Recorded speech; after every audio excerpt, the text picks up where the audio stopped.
L-inkjesta maġisterjali li konkludiet li l-Prim Ministru u lanqas l-Armata ma qatlu migranti juriet ukoll ix-xogħol tajjeb li tisir mill-Forzi Armati ta' Malta.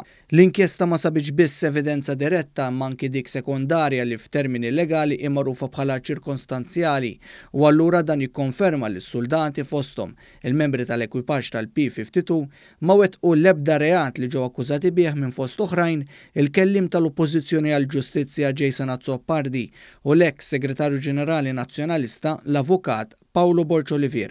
Fl-inkjesta ngħad mod ċar anki minn esperti maħtura mill-qorti li talba mis-soldati biex jinqala kejbil u bekk tintefa' l-magna tad-dgħajsa li kienu fuqha l-immigranti ma kienx sabotaġġ kif ġie allegat, iżda proċedura normali ta' salvataġġ li ssir bejn sema u ilma.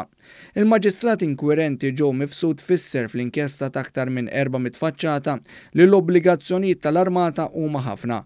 Huwa kiteb ċaru tont li hu konvint li fil-każ li dwaru saret denunzja sar dak kollu possibbli biex ikunu salvati il-ħajjiet malajr.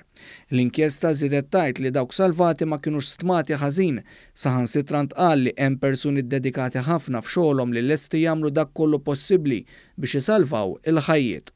Il-Maġistrat qal li din is-sena sakemm qed ilesti r-rapport ġew salvati iżjed minn 1200 persuna.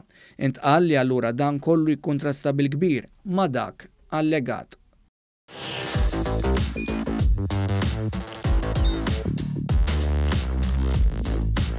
Idħol fuq one.com.mt u hemmhekk tista' tara l-programmi kollha li jxandru fuq One permezz ta' One Play.